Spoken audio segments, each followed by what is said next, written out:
에스겔 2장 1절에서 10절까지 있는 하나님의 말씀입니다. 우리 함께 한 목소리로 봉독하겠습니다. 그가 내게 이르시되 인자야 내 발로 일어서라 내가 네게 말하리라 하시며 그가 내게 말씀하실 때에 그의 영이 내게 임하사 나를 일으켜 내 발로 세우시기로 내가 그 말씀하시는 자의 소리를 들으니 내게 이르시되 인자야 내가 너를 이스라엘 자손 곧 패역한 백성 나를 배반하는 자에게 보내노라. 그들과 그 조상들이 내게 범죄하여 오늘까지 이르렀나니 이 자손은 얼굴이 뻔뻔하고 마음이 굳은 자니라. 내가 너를 그들에게 보내노니 너는 그들에게 이르기를 주 여호와의 말씀이 이러하시다 하라. 그들은 패역한 족속이라. 그들이 듣든지 아니 듣든지 그들 가운데에 선지자가 있음을 알지니라. 인자야 너는 비록 가시와 찔레와 함께 있으며 정갈 가운데에 거주할지라도 그들을 두려워하지 말고 그들의 말을 두려워하지 말지어다. 그들은 패역한 족속이라도 그 말을 두려워하지 말며 그 얼굴을 무서워하지 말지어다. 그들은 심히 패역한 자라. 그들이 듣든지 아니 듣든지 너는 내 말로 고할지어다. 너 인자야 내가 네게 이르는 말을 듣고 그 패역한 족속같이 패역하지 말고 내 입을 벌리고 내가 네게 주는 것을 먹으라 하시기로 내가 보니 보라 한 손이 나를 향하여 펴지고 보라 그 안에 두루마리 책이 있더라. 그가 그것을 내 앞에 펴시니 그 안팎에 글이 있는데 그 위에 애가와 애곡과 재앙의 말이 기록되었더라. 아멘. 하나님은 에스겔을 불러서 이스라엘 백성에게 보내시죠. 뿐만 아니라 예수님을 우리에게 보내셨습니다. 마찬가지로 하나님은 우리도 부르십니다. 또 우리도 보내셔요.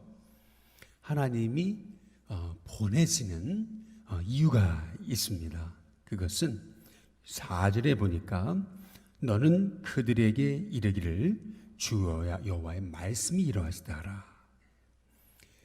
하나님이 에스겔을 보내시는 이유는 에스겔의 말을 전하게 하시는 것이 아니라 하나님의 음성을 전하시려고 하나님이 에스겔을 부르신 것입니다. 늘 우리는 부름받은 자다. 하나님 날 부르셨다라고 하는 늘 부름받은 자의 의식, 이것이 이제 우리에게 필요한 것입니다. 내가 가고 싶은 곳, 내가 원하는 곳을 가는 것이 아니라 하나님이 부르셔서 오늘 여기 우리가 서 있다라고 하는 내가 있는 자리가 하나님이 부르신 자리다. 하나님 보내셨다라고 하는 그러한 믿음의 확신이 우리에게 이제 필요한 것입니다. 그래야 어떤 어려움을 만나도 우리는 그 어려움을 견뎌내고 이겨낼 수 있는 것이고요. 또 우리가 결과가 좋지 않다 하더라도 우리의 사역을 통해서 폭발적인 역사가 일어나지 않는다고 해도 우리가 낙심하지 않고 여기가 바로 하나님 부르신 자리라 믿고 우리가 신실하게 환경과 사람과 문제 바라보지 않고 주님의 사명을 온전히 우리가 감당할 수 있게 이제 되는 것입니다. 그래서 우리는 늘 나는 하나님이 부르셨다. 하나님 보내셨다. 내가 서 있는 자리는 하나님이 보내신 자리다. 라고 하는 그러한 확신이, 부르심에 대한 확신이 있을 때 우리는 우리가 가는 자리를 복되게 만들 수 있고 또 내가 있는 자리를 하나님이 예비하신 자리로 이제 만들 수가 있는 것이죠.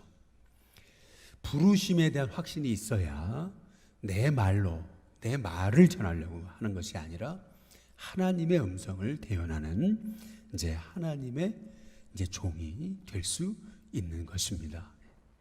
오늘 특별히 오늘 말씀에서 보시면은 2장 1절에 그가 내게 이르시되 인자야 라고 이제 말씀하시죠. 3절에도 내게 이르시되 인자야 라고 이렇게 이제 말씀하십니다. 6절에도 인자야, 8절에도 인자야 라고 이렇게 말씀하십니다. 계속 에스겔에게 주시는 말씀은 인자라고 하는 말씀이죠. 바로 예수님을 인자라고, 예수님이 인자라고 이제 말씀하셨죠.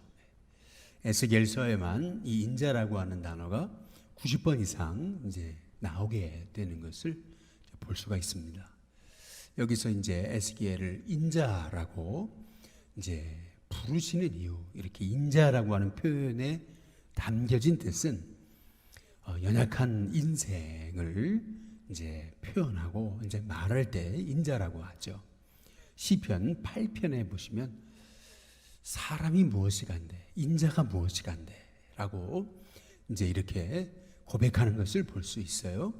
인자라고 하는 그러한 표현은 연약한 그 인생을 이제 부르실 때 이제 인자라고 이렇게 부르십니다. 하나님이 에스겔을, 그가 능력이 있어서 하나님 에스겔 쓰시는 게 아닙니다. 물론 에스겔은 제사장이었고 굉장히 학식이 있는 그런 사람이었습니다. 그럼에도 불구하고 하나님이 그를 부르신 것은 그가 강해서가 아니라 하나님이 그를 쓰시고자 연약해도 불구하고 그를 불러주신 것이죠. 인자야, 늘 하나님이 우리를 연약해도 우리를 쓰시는 거구나. 연약한 우리를 쓰시는 거구나. 내가 무엇이간데, 사람이 무엇이간데.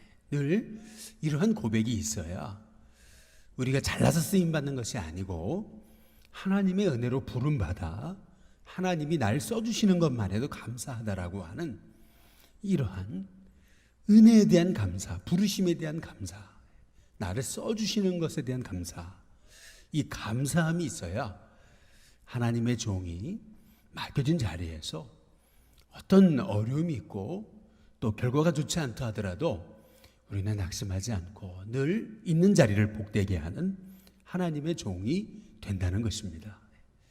내가 늘 인자다, 연약한 사람인데 하나님 날 쓰신다, 늘 이렇게 써주시는 것에 대한 그런 감사함이 우리 안에 있을 때에 우리는 참 복된 사람입니다. 늘 연약해도 이렇게 하나님 써주시는 은혜가 감사하다고 하는 이 고백이 너무 중요한 것입니다. 그래야 하나님께서 주신 그 하나님의 은혜를 맛보면서 우리가 사명을 감당할 수 이제 있는 것이죠.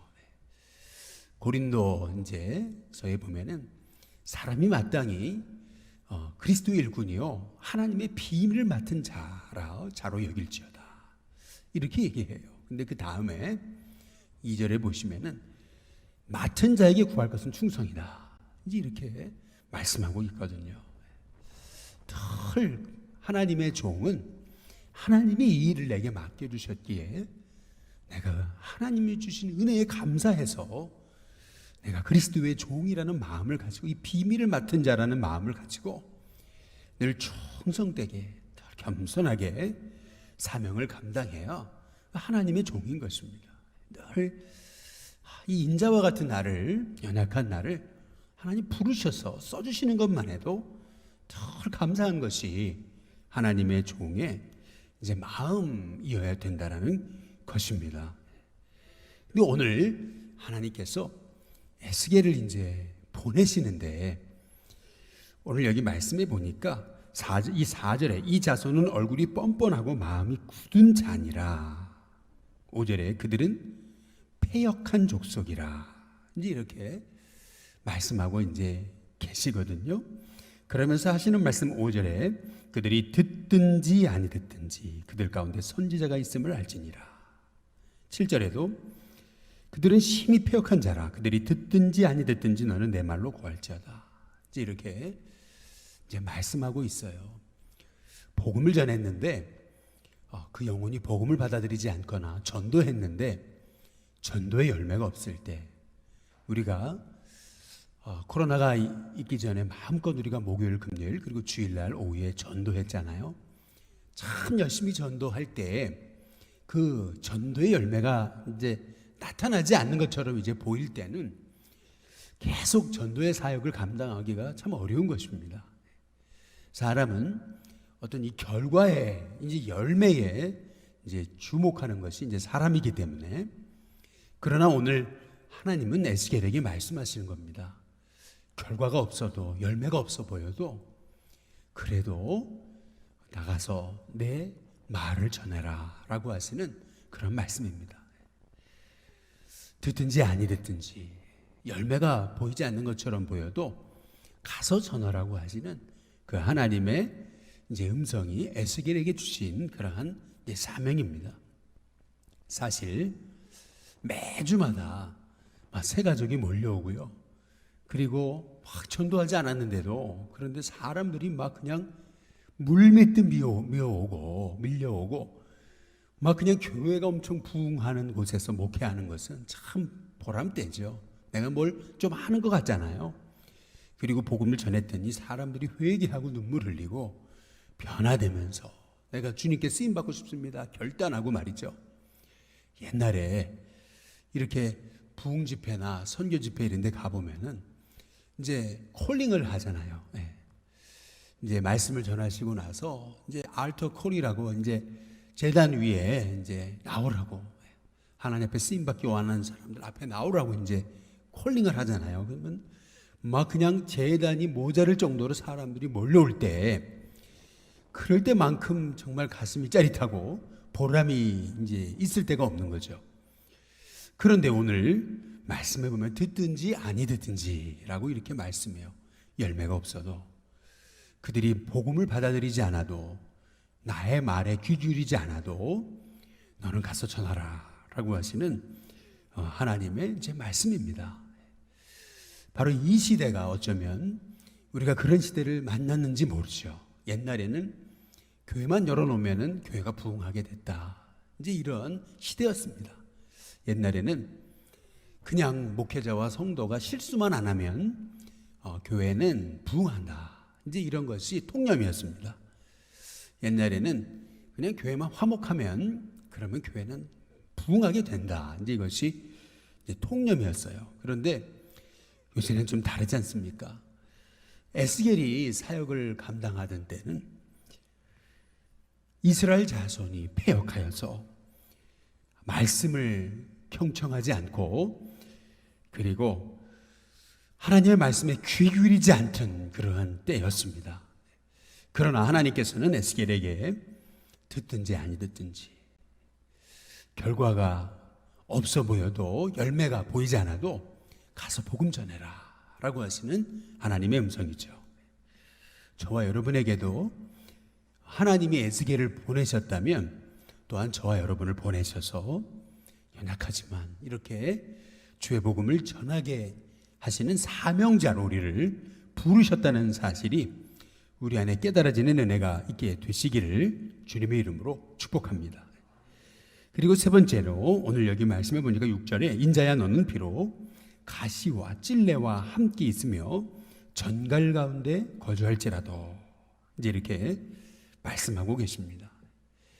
여기 가시, 찔레, 전갈이라고 하는 것이 뭐예요? 전갈에 물렸다가는 큰일 나는 거죠. 마찬가지로 이 에스겔의 사역이 평탄하지 않을 것이다. 고난의 사역일 것이다. 어려움이 있을 것이다. 환난이 있을 것이다. 말씀하고 계시는 것이죠.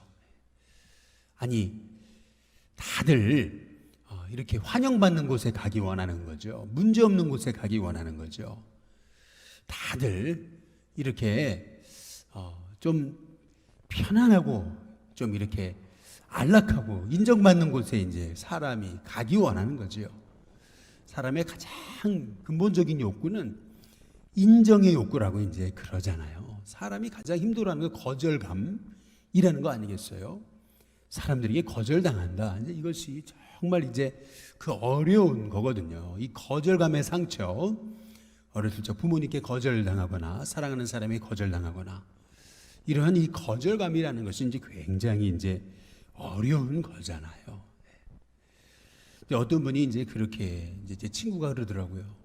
누가 이제 저 강남에 있는 어느 교회로 오라 그러는데 내가 거길 왜 가냐고.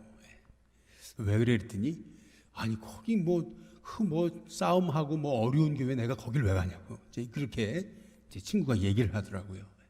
누가 그렇게 힘들고 알면서 어려운 자리를 왜 갑니까? 마찬가지로 오늘 말씀에서 에스겔에게 비록 가시와 찔레와 함께 있으며 전갈 가운데 거주할지라도 이것이 에스겔에게 주신 사명이에요. 고난 가운데 네가 사명을 감당할 것이다. 그런데 6절에 보시면은 그들을 두려워하지 말아라. 그들의 말을 두려워하지 말아라. 그리고 그들은 패역한 이제 족속이라도 그들을 무서워하지 마라. 그 얼굴을 무서워하지 마라. 이제 이렇게 말씀하고 계십니다. 그들을 두려워하지 마라. 그들의 말을 두려워하지 말아라. 그들의 얼굴을 무서워하지 말아라. 라고 이제 말씀하고 계시거든요. 담대하라고 하시는 말씀이죠. 저와 여러분에게 늘 참 하나님이 나를 보내셨다라고는 확신 때문에 담대함이 있으시기를 주님의 이름으로 축복합니다. 담대함 필요합니다. 우리에게 보내시는 자리가 늘 평탄하지만 않습니다. 어려움도 있습니다. 눈물도 있습니다. 외로움도 있을 것입니다. 고독도 있을 것입니다. 그러나 하나님은 늘 담대하라. 두려워하지 마라. 무서워하지 마라. 라고 우리 하나님께서 말씀하고 계시는 것입니다. 우리가 이 주님이 맡겨주신 사명을 감당하는 부르심받은 자로는 확신 가운데 흔들림 없이 주의 사명을 이제 감당하려면은요 8절에 보니까 내 입을 벌리고 그랬어요. 내가 네게 주는 것을 먹으라. 우리에게 필요한 것은 그것이죠. 사명자, 주님의 부르심을 받은 자에게 필요한 것은 매일 하나님의 말씀입니다. 말씀을 먹을 때 우리의 심령이 살아나는 거죠. 우리의 영이 살아나는 이제 것입니다. 말씀 없이 사명을 감당한다는 것은 하나님의 부르심 없이 사명을 감당하는 것과 똑같습니다. 말씀 없이 우리가 주의 일을 감당한다는 것은 하나님 없이 주의 일을 행하겠다라고 하는 것과 동일한 것입니다. 그래서 하나님께서는 에스겔을 부르시면서 내 입을 벌려서 내게 주는 것을 먹으라 라고 이렇게 이제 말씀하고 계시는 것이죠. 근데 그 말씀을 보니까 여기 10절에 이렇게 돼 있죠. 그것을 내 앞에 펴시니 그랬어요. 그 안팎에 글이 있는데 그 위에 애가와 애곡과 재앙의 말이 기록돼 있다. 이제 이렇게 말씀하시거든요. 보통 이 두 마리 성경에는 한쪽에만 성경이 기록되어져 있는데 이제 안팎에 다 빼곡히 기록되어져 있다. 얼마나 이렇게 하나님이 그들에게 주시고자 하시는 말씀이 강렬하신지 이제 그것을 말씀하고 계시는 거죠. 그런데 그 말씀의 내용은 애가와 애곡과 재앙의 말이다. 이제 이렇게 말씀하고 있습니다. 우리가 때로는 하나님 말씀을 받지만 그것이 늘 우리에게 좋은 말만이 아닙니다. 때로는 말씀을 받을 때 그것이 쓴 그러한 말씀을 주실 때가 있죠. 그러나 그 말씀도 우리가 받아 먹을 때 그것이 내게 양약과 같이 이제 되는 것이죠. 오늘 하나님이 연약한 에스겔을 부르셨다면 저와 여러분도 부르시는 줄로 믿습니다. 하나님이 에스겔을 보내셨다면 저와 여러분도 보내시는 줄로 믿습니다. 저와 여러분이 잘라서 부르시고 보내시고 쓰시는 것이 아니라 인자와 같이 연약해도 사람이 무엇이 간대 인자가 무엇이 간대 늘 이러한 고백이 우리에게 필요하고 부르셨기 때문에 하나님이 나를 보내셨기 때문에 그 자리가 영광받는 자리가 아니고 그 자리가 오히려 가시와 찔레와 정갈 가운데 거할지라도 우리에겐 하나님이 보내셨다는 확신 때문에 두려워하지 말고 담대하게 나는 하나님의 뜻을 행하는 자다라는 그 믿음을 가지고 이제 나아가게 될 때 내 말 전하는 게 아니고 하나님 말씀 전하는 거니까 그런 확신을 가지고 오늘도 우리가 가는 자리가 하나님의 복된 복음의 역사가 일어나도록 결과에 우리가 집착하지 않고 오히려 복음 전하는 것이 마땅하게 그 사명이기 때문에 우리는 오늘도 내일도 주님의 사명 감당하겠습니다 라고 하는 그 사명자의 마음을 가지고 사람이 하나님의 사람을 하나님의 비밀을 맡은 자로 여길지어다. 맡은 자에게 구할 것은 충성이니라 라고 하신 주님의 말씀처럼 우리에게 필요한 것은 바로 하나님의 사람의 이 충성됨. 이것이 꼭 결과가 있어야 충성된 것이 아니라 부르신 주님이 신실하시기 때문에 그 신실하신 하나님을 바라보는 하나님의 종이 신실해야 된다는 것을 오늘도 다시 한번 깨달으면서 저와 여러분이 나는 사명자다. 주님 부르신 자다. 늘 하나님의 부르심으로 내가 서 있다라고 하는 그 믿음을 가지고 승리하는 저와 여러분이 다 되시기를 주님의 이름으로 축복합니다.